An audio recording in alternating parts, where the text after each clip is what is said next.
Hello friends, स्वागत है आपका एक बार फिर से आपके अपने लीगल चैनल में। दोस्तों, हमारे यहाँ पे अभी अभी बरसातें रुकी हैं। बरसातों ने इस बार काफ़ी डिस्ट्रॉय किया है चीज़ों को। रास्ते जगह जगह डिस्ट्रॉय हो गए हैं। फिर भी आपको कहेंगे आप हमारे यहाँ पे घूमने आइए। देहरादून, मसूरी, ये सब तो चलता रहेगा जो केसेज वगैरह है, और साइड बाय साइड आप उनको चलाते रहिए, लेकिन घूमने आइए। और हमारे यहाँ किसी प्रकार का लैंग्वेज प्रॉब्लम भी नहीं है कि कोई बाहर से आ गया तो उनको हम बोले नहीं जी आपको यहाँ की लोकल पहाड़ी लैंग्वेज ही बोलनी है, गढ़वाली या कुमाऊनी, ऐसा कुछ नहीं है। अतिथि देवो भव, यहाँ कोई प्रॉब्लम नहीं है। तो आप लोग घूमने आइए और मस्त रहिए। चलिए, आज की इस वीडियो में हम बात करेंगे स्त्री धन की। स्त्री धन क्या होता है, इस पे बहुत सारे क्वेश्चंस, बहुत सारी क्वेरीज। कारण क्या है कि पत्नी अपने हर एक केस के अंदर ये लिख देती है कि मेरा समस्त स्त्री धन इसके कब्जे में है, मेरी सास के कब्जे में है, ससुर के कब्जे में है, मेरे पति के कब्जे में है। अब कुछ मामलों में तो ये रियलिटी होती भी है, लेकिन अधिकतर मामलों में ये होता है कि पत्नी जब जाती है तो वो स्त्री धन अपना लेकर के चली जाती है। अब वहां इशू है, अगर एक्चुअल में स्त्री धन आपके पास है, वो मांग रही है, तो देने में कोई दिक्कत नहीं है। लेकिन प्रॉब्लम वहां जाती है जहां आपके पास कुछ है ही नहीं, लेकिन वो कह रही है मेरी गोल्ड की ज्वेलरी भी इनके पास है, सिल्वर की ज्वेलरी भी इनके पास है। और कई बार तो वो एक प्रॉपर बड़ी सी लिस्ट बना के भी लगा देती है, और आप कहते हो साहब ये लिस्ट इसने पूरी फर्जी लगा रखी है। जिस दिन ये गई थी 4 बड़े बैग पैक करके ले गई थी। कुछ मामलों में आपके पास सीसीटीवी फुटेज भी होता है, लेकिन कुछ मामलों में नहीं भी होता है। अब इन चीजों को हम कैसे हैंडल करें? अब दोस्तों, कई बार आप लोग घबराते हैं, डरते हैं, उसके पीछे कुछ रीजन होते हैं। क्योंकि कई बार ऐसा होता है कि जो शादी में आपको गिफ्ट मिले होते हैं उसका प्रूफ उन लोगों के पास होता है। कई बार वो गिफ्ट आपको भेजे गए होते हैं पार्सल से, कुरियर से, उसकी रिसिप्ट्स उनके पास होती हैं। कई बार जो गिफ्ट्स दिए गए होते हैं उनके बिल उनके पास होते हैं, जीएसटी वाले पक्के बिल। और कई बार इस प्रकार की कोई और चीजें भी होती हैं जिनसे ये पता चलता है कि शादी के समय वो चीजें आपको दी गई थी। अब यहां आप घबरा रहे होते हैं क्योंकि कई बार वो बिल भी लगा देते हैं।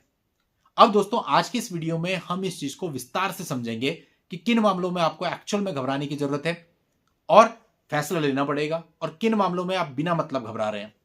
और सारा सॉल्यूशन आपको इस वीडियो में पता चलेगा। आप वीडियो में आखिरी तक बने रहना, पूरे वीडियो को ध्यान से देखना। वीडियो अच्छा लगेगा तो लाइक और शेयर भी कर देना, चैनल को सब्सक्राइब भी कर लेना। देखिए दोस्तों, अब पत्नी ने बोला मेरा सारा स्त्री धन के पास है। अब इसके कुछ इंग्रेडिएंट्स हैं जो उसको साबित करने पड़ेंगे, तभी वो ऑर्डर उसके फेवर में हो सकता है। मतलब आपको आदेश किया जा सकता है कि उसका स्त्री धन वापस करो। अब इन इंग्रेडिएंट्स पे एक लेमैन ध्यान नहीं देता, वो केवल इसलिए घबराता है क्योंकि उसने ये सब चीजें लिख दी हैं। अब ये इंग्रेडिएंट्स क्या हैं? सबसे पहली चीज, अगर वो जस्ट ऐसे वेग कह देती है कि मेरा तो जो है सारा सोना चांदी ये सब कुछ इनके पास है, मेरा समस्त स्त्री धन इनके पास है, मुझे दिलाया जाए, दोस्तों इसका कहीं से कहीं तक भी कोई मतलब नहीं है। आपको अपने रिप्लाई में सिर्फ डिनाई करना है कि जब ये गई थी अपना सारा सामान, ज्वेलरी, स्त्री धन, बिलोंगिंग सब लेके गई, हमारे पास कुछ नहीं है, इतना ही सफिशिएंट है। उसके फेवर में कोई भी स्त्री धन का ऑर्डर नहीं होगा, क्योंकि वो जस्ट कह रही है, उसने उसके इंग्रेडिएंट्स को फॉलो नहीं किया है। अब आ जाते हैं सेकंड चीज पे, जहां पे लड़की ने ऐसा कहा भी है और अपनी प्लेंट के साथ में एक बड़ी सी लिस्ट भी लगाई है स्त्री धन की। साहब ये मेरे स्त्री धन की लिस्ट है, ये स्त्री धन मुझे इससे दिलाया जाए।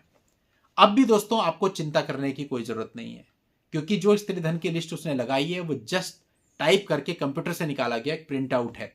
उसकी कोई भी ऑथेंटिसिटी नहीं है, उसने कोई भी बिल अटैच नहीं किया है, उसने कोई भी और कोई प्रूफ नहीं लगाया। जस्ट एक लिस्ट लगा देना, वो तो आपके हाथ में, आप जो मर्जी लिख लो, कंप्यूटर पर प्रिंट निकाल के लगा दो।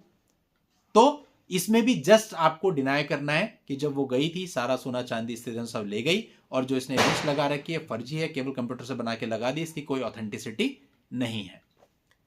अब आ जाती है अगली स्टेज, जहां पर लड़की लिखती है कि सारा स्त्री धन इसके कब्जे में, एक लिस्ट भी लगाती है कि ये सामान इसके कब्जे में है, और उस लिस्ट के अंतर्गत जो सामान लिखा हुआ होता है उसका प्रॉपर जीएसटी वाला बिल भी लगा देती है। ठीक है कि भाई ये सामान है। या फिर अगर वो सामान आपको कुरियर के माध्यम से भेजा गया था तो वो लगा देती है उसके प्रूफ कि भाई ये देखिए, ये शादी के समय कुरियर से इनके एड्रेस पे भेजा गया था। अब यहां पर दोस्तों आपको थोड़ी बहस करनी पड़ेगी, क्योंकि यहां पे उस लड़की ने बोला, अपने सपोर्ट में उसने बिल भी लगाए हैं, वो लिस्ट भी लगाई है, और बाकी के प्रूफ भी लगाए हैं कि इनको भेजा गया था। यानी इससे यह तो साबित होता है कि शादी में ये सब चीजें खरीदी गई थी या फिर आपके एड्रेस पर भिजवाई गई थी। अब यहां एक इंपॉर्टेंट इंग्रेडिएंट होता है जो कि आपको अपने आर्ग्यूमेंट का पार्ट बनाना है।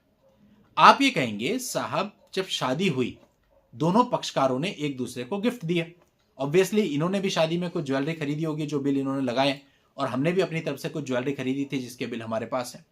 ये तो वो बिल है, ये बिल इस बात का प्रमाण है कि शादी में इन्होंने ज्वेलरी खरीदी थी। जो ये साक्ष्य लगा रहे हैं कि इन्होंने हमारे एड्रेस पे भेजा, ये इस बात का प्रमाण है कि जब लड़की हमारे आई वो गिफ्ट हमारे यहां पर इन्होंने भेजे थे। लेकिन इसने अभी तक ऐसा कोई प्रमाण नहीं दिया कि आज के समय पे जो इस बिल में लिखी हुई ज्वेलरी है वो हमारे कब्जे में है। ये बहुत इंपॉर्टेंट इंग्रेडिएंट है, यानी कि पत्नी को यह साबित करना होगा जिस चीज के वो बिल लगा रही है आज दिनांक पर, यानी वर्तमान समय में, वो आपके या आपके माता पिता के कब्जे में है। पसेशन का कोई प्रूफ देना पड़ेगा। यदि वो पसेशन को प्रूफ नहीं करती तो आपका सिंपल आर्ग्यूमेंट होगा कि ये जो बिल है ये केवल परचेजिंग के बिल हैं। इससे ये पता नहीं चलता कि आज के समय पे ये जो ज्वेलरी है ये इसके कब्जे में है कि हमारे कब्जे में है। जब ये गई थी ये सारी लेकर के गई है और अब ये कह रही है कि हमारे कब्जे में है। या तो ये साबित कर दे किसी प्रकार से कि हमारे कब्जे में, तो इस प्रकार से आपको आर्ग्यूमेंट करके आप कोर्ट को कन्विंस करना पड़ेगा कि ये बिल जो इसने लगाए हैं वो केवल परचेज का प्रूफ है, ना कि पसेशन का। और अगर आप सही तरीके से अपनी बात को रखते हैं, आर्ग्यूमेंट करते हैं, तो ऐसे मामलों में भी स्त्री धन के लिए आपको कोई आदेश नहीं होगा और उसका वो जो क्लेम है वो खारिज कर दिया जाएगा।